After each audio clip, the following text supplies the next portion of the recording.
Hi,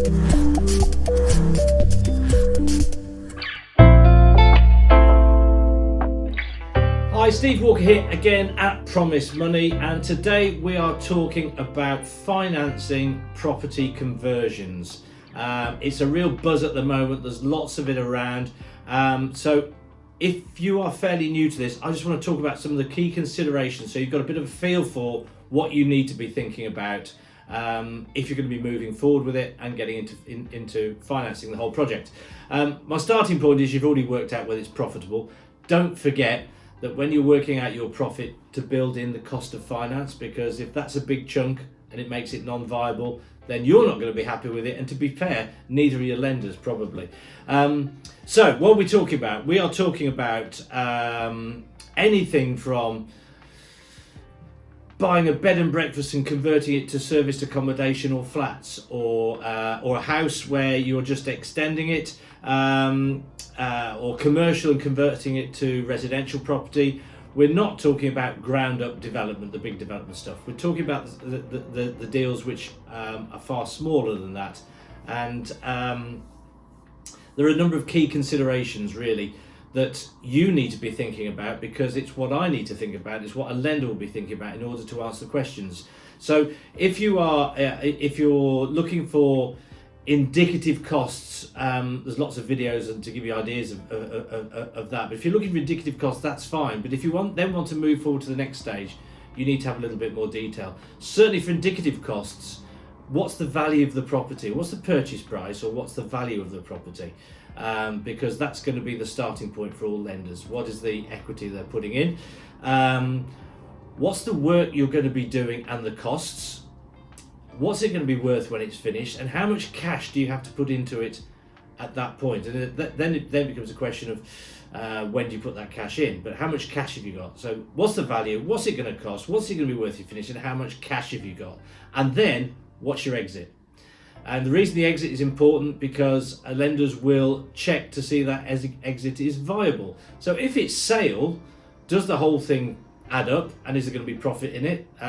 If so, sale's pretty good.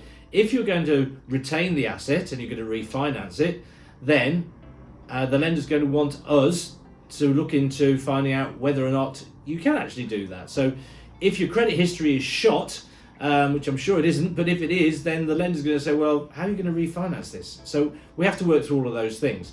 But I would say that getting you indicative quotes is pretty easy at the moment. You know, a range of rates, getting it right down to a lender and them underwriting and coming back with an offer. What you are going to need is to know your costs. What's your schedule of works? What's the costs? And who's going to do the work? And this is where another factor comes in, which is what's your experience. And experience is really important. The bigger the job, the more experience you need. So if you're coming in as a first timer with no building experience, doesn't mean you can't get it. It just means that the lenders go from that down to that. If you've got buy-to-let experience and you've maybe renovated some buy-to-lets and you're moving on to something a little bit bigger now and it's a bit of a conversion, then that's all relevant experience. And then who's going to be doing the work? And are you going to be managing it yourself? Or are you going to have a contracts manager who's going to look after the whole thing? It's going to be a turnkey situation. All of those are factors that come into where lenders' appetite sits.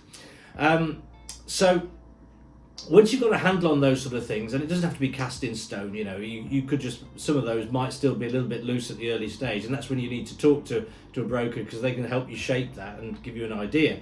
Once you've got into that, it's then, well, how are we going to go about it? And you've got lots of different ways of coming at this.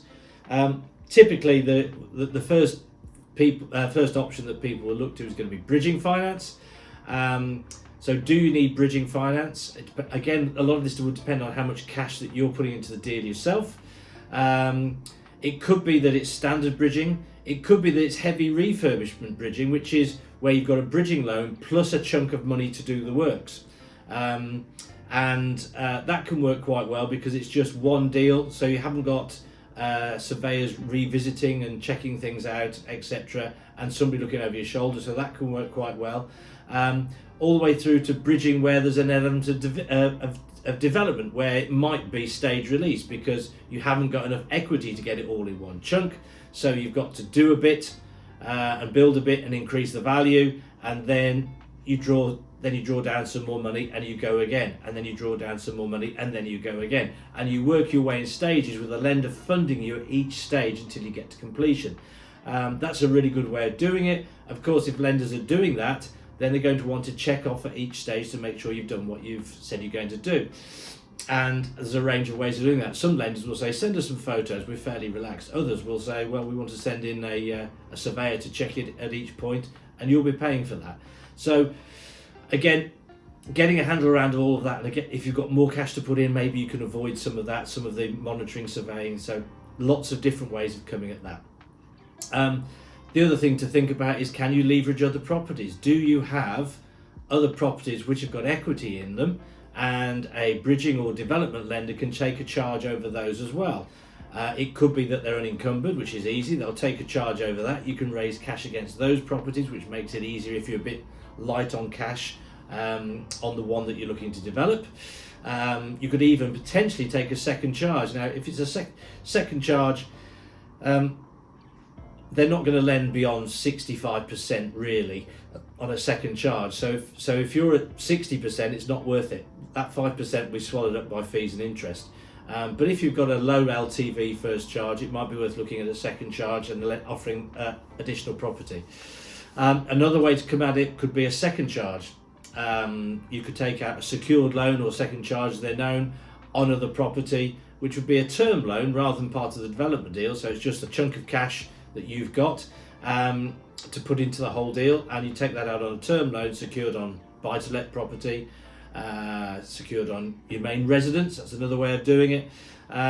Secured on commercial property, you can get secured loans secured on commercial property, but there aren't many lenders doing it. It's quite expensive, but that is also an option as well. And then you've got the whole remortgage scenario. You might want to remortgage a property, either a residential or a buy-to-let, and put that cash into the deal. Another thing to think about is your exits as well, because sometimes people, when they're going into these deals, they may be able to raise the money to get the job done via bridging, but when it comes to the exit, part of their exit may well be remortgaging other properties. So I guess the key thing is there's lots of ways of skinning the cat, but the key message here is buy something that's really profitable. Make sure you've got your profit built in and you've got your finance costs built in. And if you want a figure, where are we? We're in the middle of 2023. If you want a figure to work on for your finance costs, 2% in, 2% lender fee, add another 1% for contingencies, assume 1% per month on your finance. So, you know, that's 1% per month that's being added to the loan. And then you're also going to have your valuations and legal costs as well. But yeah, buy something that's profitable, get a decent handle on your costs, and present yourself as well as you can. And I guess that's where we come in. You know, if you are less experienced, well, how do we make that look better and go to the right lenders? If you have got experience, then how do we demonstrate it? If you've got a really good builder, how do we demonstrate it? And your work schedule of costs and works, having a pretty good handle on that. Lenders like to deal with people who've done it before, professional, know what they're doing, and it all looks good, and they've got a nice margin built into it. So if you can make yourself look as professional and prepared as you possibly can, it stands you in really good stead. But the most important thing is it's got to be a good deal, because if it's not a good deal for you, it's probably not a good deal for the lender, because the last thing they want on their hands is a failed conversion or a failed development. So please do check out our other videos. There's loads of videos if you're new to bridging or development finance. If you're new to any of this, there's loads of videos there aimed at property investors on our YouTube channel, Promise Money, or go to the website promisemoney.co.uk. Please subscribe if you're not really subscribed to our channel, and please do like our videos, because that means other people get to see them, because they get ranked a little bit better in the algorithms. That's it for this one. Just a real simple, but we're seeing a lot of this at the moment, particularly as we're not out of the woods yet, but like I say, middle of 2023, rates are really high, but I sense there's a bit more confidence coming back to the market for property investors. They're now looking to buy property where they think it's close to the bottom. So I think we're going to see more of this. Anyway, that's it for now. Thanks a lot for watching. Bye bye.